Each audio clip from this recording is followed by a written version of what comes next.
Amar Ujala group की तरफ से आयोजित इस एजुकेशन एक्सीलेंस अवार्ड्स 2025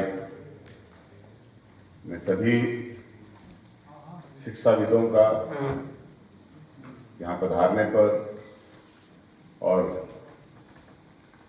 इनाम ग्रहण करने पर मैं आपको धन्यवाद देता हूँ।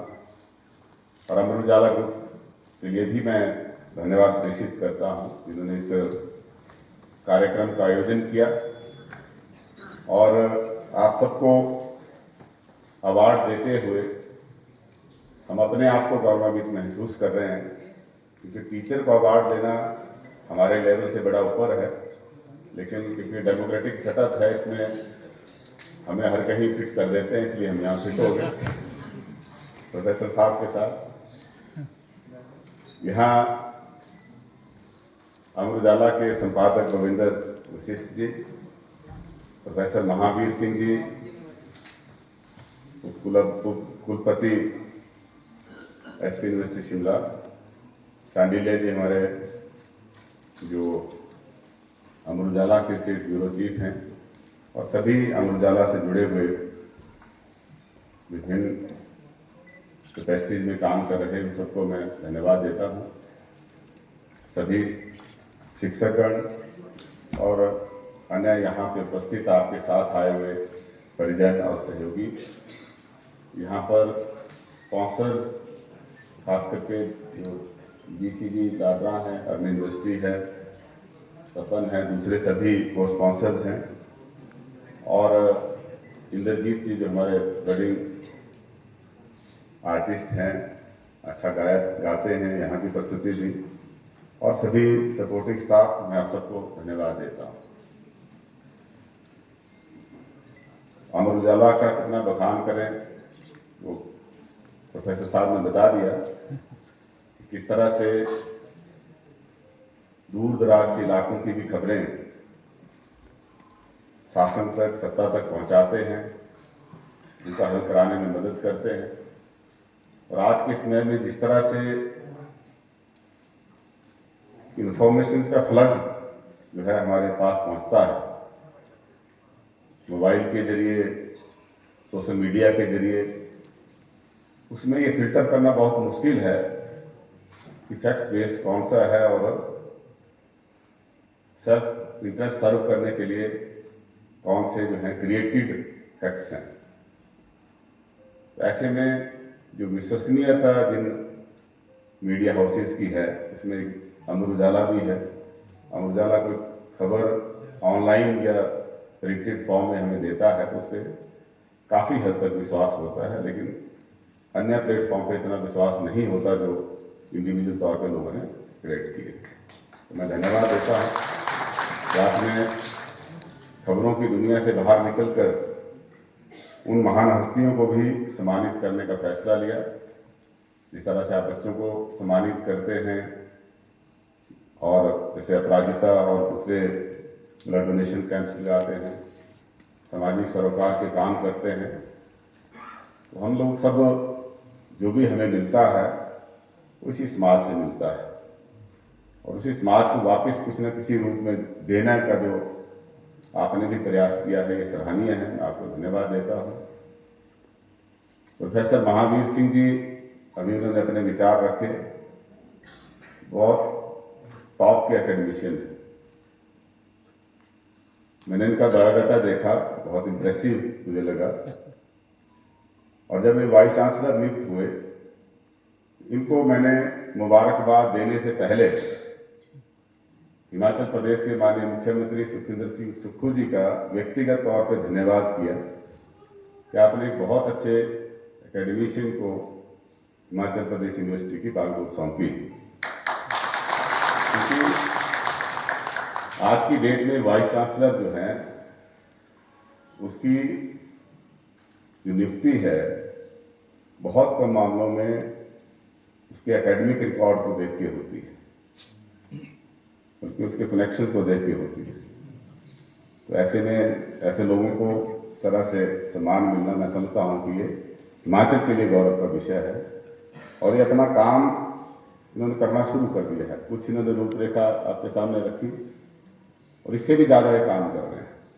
इनमें एनर्जी जो है वो फुल ऑफ एनर्जी। शिक्षा आप सब जानते हैं कि इसके बगैर तो हम पाषाण युग में पहुंच जाते हैं। पाषाण युग से अगर हम आधुनिक युग में पहुंचे हैं तो शिक्षा ही माध्यम है जिसकी वजह से ये ट्रांसफॉर्मेशन हुई है। आपका ही बहुत बड़ा योगदान इस दुनिया को इस स्तर तक बेहतर बनाने में रहा है। हिमाचल प्रदेश और इंडिया एज होल एजुकेशन में वर्ल्ड लेवल पे कहाँ स्टैंड करता है, इसके बारे में भी हमने चिंतन मनन करना है।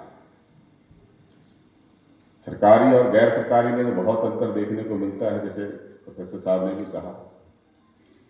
हालांकि सरकार की पूरी प्रोटेक्शन जो है वो सरकारी सिस्टम को रहती है, सिर्फ एजुकेशन सेक्टर में नहीं, बाकी सेक्टर्स के अंदर भी। और जिसको जितना नैरो डाउन हम करेंगे उतना बेहतर रिजल्ट हमें देखने को मिलेंगे। जो सोशल सिक्योरिटी सिस्टम है, इसके दायरे में अगर हम प्राइवेट सेक्टर को लाते हैं तो बहुत बड़े सकारात्मक परिणाम उसको देखने को मिलेंगे, ऐसा मेरा मानना है। व्यक्तिगत तौर पर आपका डिफरेंट व्यू हो सकता है। पिछले दिनों जीएसटी काउंसिल की मीटिंग में मैं गया था। माननीय मुख्यमंत्री जी वित्त मंत्री हैं, लेकिन उनकी तरफ से 2 बार मैं इसमें उपस्थित हुआ।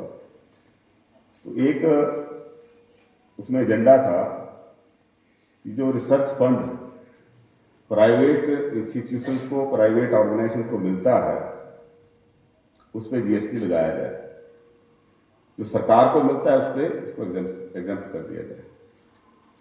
तो I the only minister among all state ministers who opposed that move. और इस बेस पे किया, फैक्ट बेस पे किया, क्योंकि अगर आप रिजल्ट्स देखें, जितनी इनोवेशन हुई हैं इंडिया के अंदर या हो रही है, वो ज़्यादातर जो है वो कहीं ना कहीं से प्राइवेट जो हमारे ऑर्गेनाइजेशन है वहाँ से गलत हो रही है। तो अगर हम उसको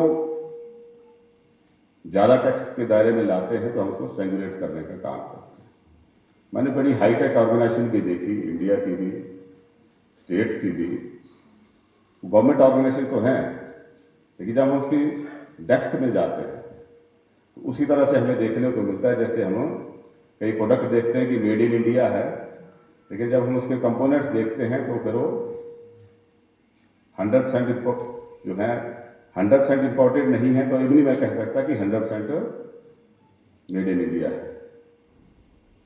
तो हम स्वदेशी उसको बोलते हैं, लेकिन पूरी तरह से स्वदेशी नहीं होती। तो इसकी तरफ हमें सोच विचार करना है कि हम कैसे अपने जो एजुकेशन सिस्टम है, हमारा पूरा इकोसिस्टम है, उसको हम कैसे बेहतर बनाएं।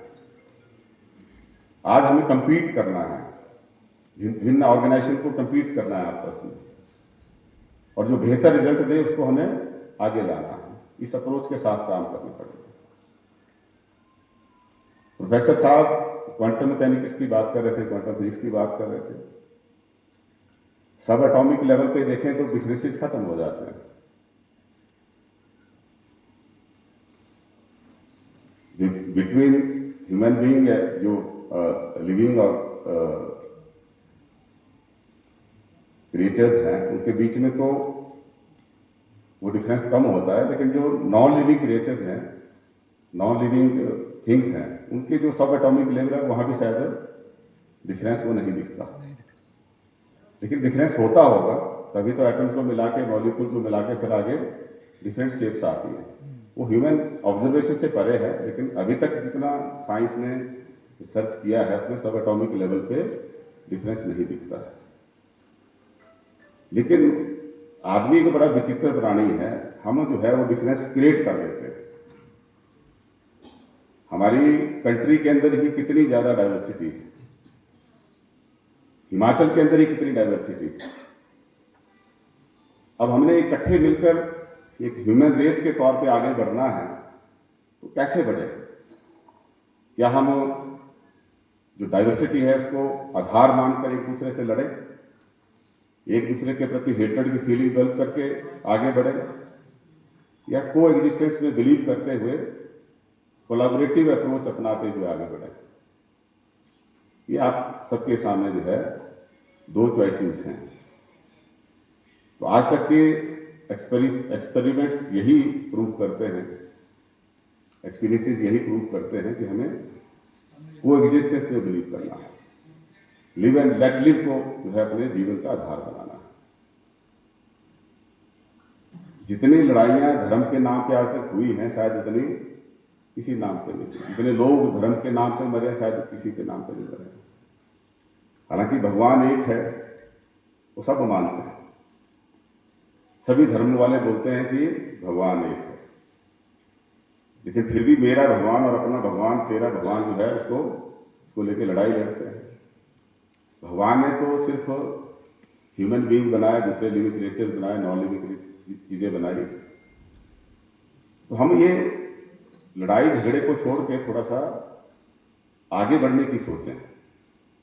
आदमी के सामने बहुत बड़े चैलेंजेस हैं आज भी। कई बीमारियां ऐसी हैं जिनका अभी भी इलाज नहीं है। कई ऐसी नेचुरल कैलेमिटीज हमारे सामने आती हैं जिससे बचाव करना मुश्किल है। अभी तो हिमाचल प्रदेश को भी अर्थक्वेक सेंसिटिविटी में जोन 6 में जो है वो ग्रेड में रख दिया। अभी BIS ने जो ग्रेडिंग करी उसमें जोन 6 में हमें डाल दिया है। तो कितना बड़ा खतरा हमारे सामने है। आज क्लाइमेट चेंज का जिसका डॉक्टर साहब ने इशारा किया, बहुत बड़ा चैलेंज हमारे सामने है। आज भी दुनिया के अंदर मैं एक रिपोर्ट पढ़ा था कि 25 करोड़ बच्चे ऐसे हैं पूरी दुनिया में जिनको स्कूल या कॉलेज में होना चाहिए और जो वहाँ पे ना होने की बजाय लेबर का काम करते हैं। इंडिया के अंदर भी लगभग 12-13 लाख बच्चे आज भी जो स्कूल गोइंग एज ग्रुप में हैं वो आज लेबर का काम कर रहे हैं। इसको बैन है, लेकिन अनऑथराइज तरीके से आज भी चाइल्ड लेबर कई जगह देखने को आप सबको मिल जाती होगी, ऐसी रिपोर्ट्स पढ़ने को मिल जाती है। ये हर इंसान के साथ जुड़ा हुआ है। ये चाहे सोशल एस्पेक्ट है, चाहे इंजीनियरिंग है, चाहे फिजिकल है, चाहे मेडिकल है, एनर्जी सबका कंसर्न है। तो मेरा आपको आज का मैसेज ये है कि आप हाई स्कूल हो, चाहे मिडिल स्कूल हो, चाहे प्राइमरी हो, बच्चों में थोड़ा सा कोलैबोरेशन की चीजें डालें। जैसे मैंने डिजास्टर का यहाँ सेंटर खोला है, तो डिजास्टर मैंने किसी डिपार्टमेंट के साथ नहीं है रखा हुआ।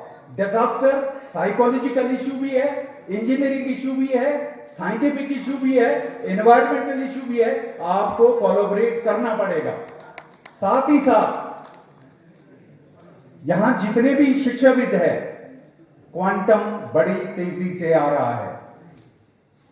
मतलब क्लासिकल का एरा खत्म हो रहा है। ये बहुत इंपॉर्टेंट बात कह रहा हूं। बच्चों में आपको क्वांटम की जागृति, मैं तो कहूं प्राइमरी से ही करनी पड़ेगी। क्वांटम का मतलब क्या है? बहुत ही सूक्ष्मता, बहुत ही सूक्ष्म लेवल पर देखना, अपने आप को भी और आसपास के एरिया को भी। इसका मतलब है जो क्लासिकल की हमारी साइंस है, वो चाहे मैथमेटिक्स है, चाहे फिजिक्स है, चाहे दूसरे सब्जेक्ट है इंजीनियरिंग के, क्वांटम के आने से जो स्पेस और टाइम है उसको चैलेंज आ रहा है। मतलब इसको कैसे हम समझते हैं, इसको ध्यान से थोड़ा समझना ताकि आप बच्चों को अवेयर करा सकें। इसको सिंपल भाषा में मैं ऐसे समझाता हूं। एक मेरे पास इलेक्ट्रॉन है, सूक्ष्म पार्टिकल होता है इलेक्ट्रॉन, जिससे पूरी बिजली चलती है। अगर इलेक्ट्रॉन चल रहा है लाइन में तो बिजली पैदा होती है। ये लाइट चल रही है, हमारे सामने दिखता है, लेकिन वो इलेक्ट्रॉन दिखा नहीं है, पर लाइट दिख रही है। वो जो इलेक्ट्रॉन है, अगर उस इलेक्ट्रॉन के मैं 2 भाग कर दूं, उस इलेक्ट्रॉन के 2 भाग कर दूं, एक भाग यहां है ईस्टबॉर्न में और दूसरा भाग 7 समुद्र पार है। एक भाग यहां है उस इलेक्ट्रॉन का, दूसरा भाग 7 समुद्र पार है। तो होता क्या है, अगर मैं इस ईस्टबॉर्न के इलेक्ट्रॉन को कुछ भी अभी कर रहा हूं, उसको वहां पता लग रहा है उसी टाइम। इसका मतलब है टाइम से परे है ये चीज। टाइम नहीं लिया उसने कोई टाइम नहीं लिया, वो इंस्टेंट है। उसको वहां पता लग रहा है कि ईस्टबॉर्न में मेरे साथ के उस इलेक्ट्रॉन के हिस्से को क्या हो रहा है, उसको पता लग रहा है। दूसरा, इसको चाहे मैं मंगल पर ले जाऊं चाहे जुपिटर पर ले जाऊं उस दूसरे हिस्से को, कहीं भी रखूं उसको पता लग रहा है। इसका मतलब स्पेस से भी परे है। मतलब जब हम सूक्ष्म हो जाते हैं तो हम कनेक्ट हो जाते हैं। आप स्पेस का मतलब नहीं रहता, ना टाइम का मतलब रहता। इसका मतलब है क्वांटम स्पेस और टाइम से परे की बात कह रही है। और जो नोबेल प्राइज पिछले 3-4 सालों से मिल रहे हैं वो कुछ इशारा कर रहे हैं कि दुनिया क्वांटम की तरफ जा रही है, डेटा की तरफ जा रही है, एआई की तरफ जा रही है। आज की डेट में चाहे मेडिकल की फील्ड है, चाहे इंजीनियरिंग की फील्ड है, चाहे बेसिक साइंस की फील्ड है, इसमें सबसे बड़ा इशू है एआई आने से। तो हर एक को मैं तो कहता हूं, क्या मैं कल रेलेवेंट टीचर रहूंगा? इसके लिए मुझे अपडेट होना पड़ेगा हर घंटे, क्योंकि टेक्नोलॉजी चेंज हो रही है हर घंटे। व्हाई? क्योंकि ये बिकॉज ऑफ एआई। मतलब ये नहीं हो सकता किसी टीचर के नोट्स जो एक बार आपने बता दिए वो चलेंगे, आज की डेट में नहीं चल सकते। आपको अपने नोट्स हर मोमेंट तैयार करने पड़ेंगे। डॉक्टर भी आज की डेट में वही रेलेवेंट होगा जो अपडेटेड रहेगा। वो वक्त चले गए कि नॉर्मल जो हम प्रिस्क्रिप्शन किया करते थे, क्योंकि चेंजेस हो रही है, लोग अवेयर हो रहे हैं। हर लोग आज की डेट में सबके पास मोबाइल है, अवेयरनेस है। तो उस अवेयरनेस के लिए as a teacher this is very very important कि हमें हर क्षण अपने आप को अपडेट रखना पड़ेगा, कोलैबोरेटिव रखना पड़ेगा। आप एक सब्जेक्ट को और सारे सब्जेक्टों के साथ जोड़िए, तब आपका लेक्चर इफेक्टिव होगा। जैसे मैं फिजिक्स है, मैं फिजिक्स का टीचर हूं, फिजिक्स की रिसर्च करता हूं, लेकिन मैंने हमेशा अपनी रिसर्च को चाहे मेडिकल के साथ जोड़ा, जबकि मैं नॉन मेडिकल का विद्यार्थी रहा हूं, लेकिन मैंने मेडिकल को जोड़ा। मैंने एंजाइम, सेल, डीएनए सारा समझा प्रैक्टिकली, तो उसको जोड़ा। दूसरा कम्युनिकेशन के साथ जोड़ा, इंजीनियरिंग के साथ। हमारे मंत्री जी यहां बैठे हैं, मैंने इंजीनियरिंग के साथ फिजिक्स को जोड़ा, और मैंने सोशल साइंस के साथ जोड़ा। हमारे एक समूह के उस टाइम संपादक होते थे, मुख्य संपादक नहीं थे, शायद नंबर 2 के संपादक, उनकी धर्मपत्नी ने, वो सोशल साइंस से उसने पीएचडी किया था, मेरे साथ पीडीएफ किया शिमला के वाटर मैनेजमेंट सिस्टम को। आजकल वो फैकल्टी है आरकेबी में। तो मेरा कहने का मतलब है आज का वो वक्त चले गया कि आप आज बल्कि यूनिवर्सिटी में एक हम मतलब एएनआरएफ ने एक ऐसी ऐप कर दी है, अगर फिजिक्स का मैं कोई रिसर्च कर रहा हूं, हिस्ट्री को कैसे समझाना है, सोशियोलॉजी को कैसे समझाना है, ऐप आ गई है। वो मेरी रिसर्च को लोकल भाषा में बदल देगा, ताकि लेमैन भी समझ सके कि ये रिसर्च कौन सी कर रहे हैं। हमारा वक्त था कि 6 महीने तक जो हम हिंदी मीडियम से इंग्लिश में गए थे, फिजिक्स को पढ़ना तो दूर की बात है, हमें तो लैंग्वेज की प्रॉब्लम आती थी। हमें फिजिक्स को, क्योंकि इंग्लिश की हमारी इतनी अवेयरनेस नहीं थी जो आज की डेट में है। हमारा वक्त उस टाइम था, हम हिंदी मीडियम में पढ़ते थे, हमारे लिए एक लैंग्वेज बैरियर था। लेकिन आज लैंग्वेज बैरियर नहीं है, एआई ने ऐसी ऐप कर दी है। आज तो अगर आपको फिजिक्स को लोकल भाषा में भी समझना है, ऐप अवेलेबल है। तो आज वो वक्त चले गए, टेक्नोलॉजी इतनी वास्ट है। लेकिन उससे हुआ क्या बेसिकली, अगर बच्चे को घर बैठे आइंस्टाइन के, नोबेल लॉरेट के नोट्स मिल जाएंगे पढ़ने को, वो भी सिंपल लोकल भाषा में, तो क्वेश्चन ये राइज होता है, ये मैं पहले अपने आप से पूछता हूं कि एज ए टीचर मेरी रेलेवेंस क्या रहेगी। तो ये समय बदला, रेलेवेंस ऐसे रहेगी, आपको एआई से आगे सोचना पड़ेगा। आपको एज ए टीचर एआई से आगे सोचना पड़ेगा कि मैंने अपने सब्जेक्ट को रेलेवेंट कैसे रहना समाज में। तो नेचुरली आपको हर फील्ड का नॉलेज होना चाहिए। आप इंडिविजुअल सब्जेक्ट में ना रहें। अगर हम शिमला का देखते हैं आज, जिस तरीके से हमारी प्रेजेंट गवर्नमेंट का जो विजन है ग्रीन एनर्जी की तरफ, आज भी हम देखते हैं, हम भाग्यशाली है, हिमाचल प्रदेश में सूरज 365 दिन में से एटलीस्ट 325-30 दिन निकलता है। तो हम इस सोलर एनर्जी को टैप कर सकते हैं। अगर हम यूरोप में देखें, वहां 100 दिन भी सूरज नहीं निकलता। आज की डेट में अगर आप प्लेन्स में देखें, चंडीगढ़ से नीचे, वहां तो कोहरा है, लेकिन हमारा तो सनराइज है कंप्लीट। तो हम इसको टैप कर सकते हैं। सोलर एनर्जी ग्रीन एनर्जी है। दूसरा, इलेक्ट्रिकल व्हीकल। इलेक्ट्रिकल व्हीकल में जो मोटर यूज होती है सर, इसका मटेरियल चाइना से आता है, जो मोटर बनती है। तो हमने सेंटर शुरू कर दिया है।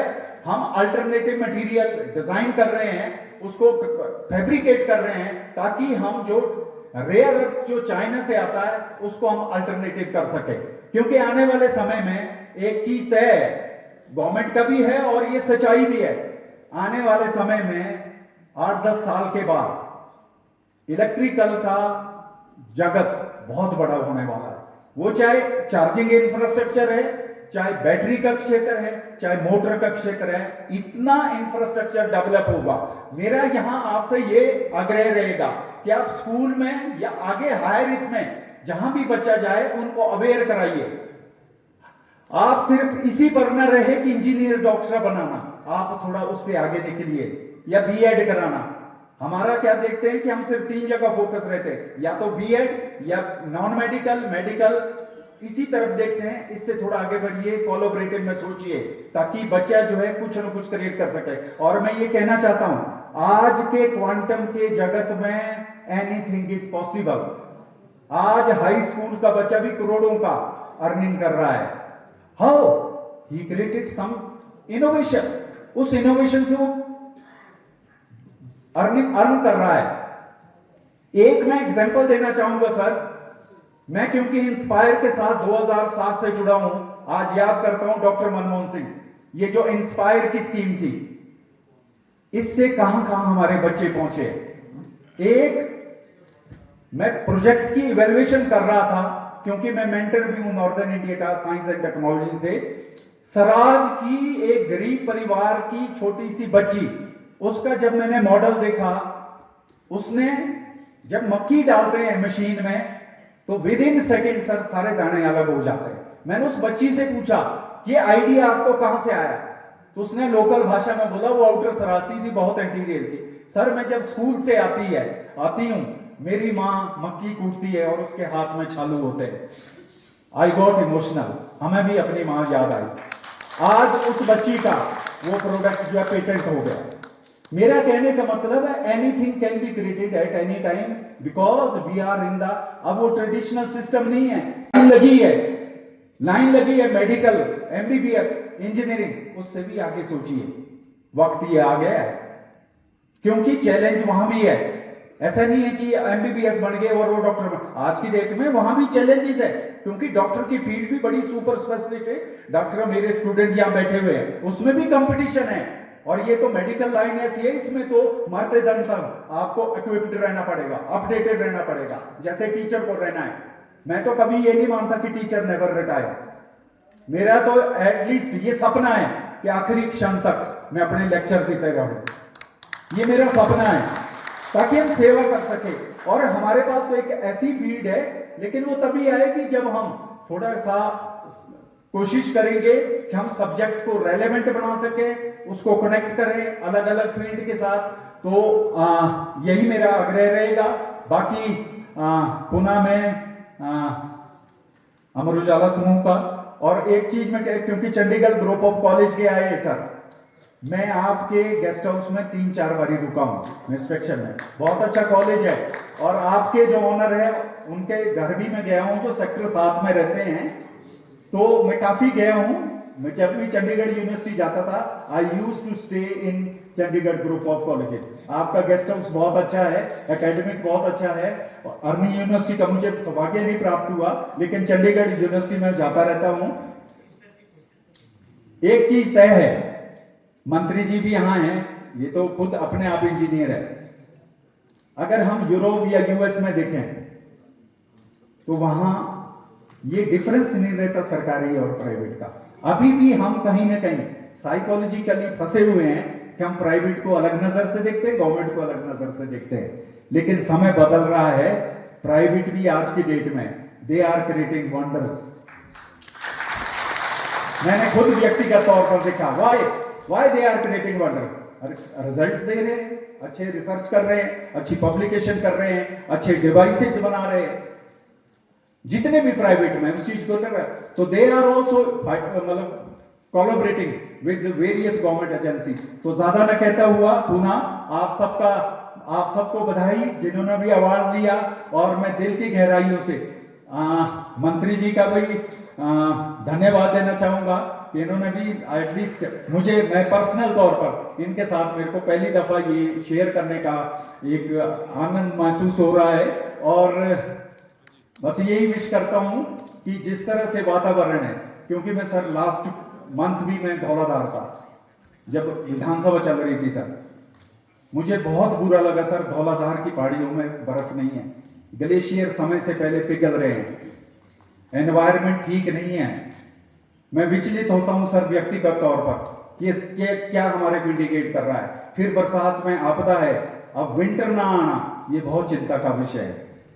इसमें मैं हमेशा मंथन करता हूँ, प्रे भी करता हूँ कि क्यों हो रही है चाहिए, ये ऑर्डिनरी नहीं है। इस समय यहाँ मौसम डिफरेंट होता था, लेकिन आज हम देख रहे हैं, मुझे नहीं पता कि, इतना भी मैं सोचता हूँ कि अगर ग्लेशियर समय से पहले पिघल रहे हैं तो पानी कहाँ से आएगा पहाड़ों में। ये बहुत बड़ा चिंता का विषय है, ये बहुत ही इंपॉर्टेंट है। इसके लिए सोचना पड़ेगा जो ग्लोबल वार्मिंग है और जो ग्लेशियर है। मैं क्योंकि मैं गांव जाता हूँ, नारकंडा से हिमालयस देख रहा हूँ सर, ग्लेशियर पिघल रहे हैं। और DRDO नासा की रिपोर्ट भी यही कह रही है कि जितने भी हिमालयन रीजन के ग्लेशियर है वो समय से पहले पिघल रहे हैं सर। ये बहुत चिंता का विषय है, हमें इकोसिस्टम को मेंटेन करना पड़ेगा। This is high time. इसमें शायद विकल्प हो सकता है इलेक्ट्रिकल व्हीकल का, क्योंकि शिमला के अंदर मैं देखता हूं ये जो डीजल और पेट्रोल है, इसको धीरे धीरे हमें स्लो डाउन करना पड़ेगा। हमें इलेक्ट्रिकल ग्रीन एनर्जी की तरफ जाना पड़ेगा, हाइड्रोजन की तरफ जाना पड़ेगा। इन शब्दों के साथ अपनी वाणी को विराम देना चाहूंगा। थैंक यू वेरी मच, धन्यवाद। आपके राज्य की खबरें, आपके शहर की खबरें सबसे पहले जानने के लिए देखते रहें अमर उजाला। चैनल को सब्सक्राइब जरूर कर लें और पाएं हर अपडेट।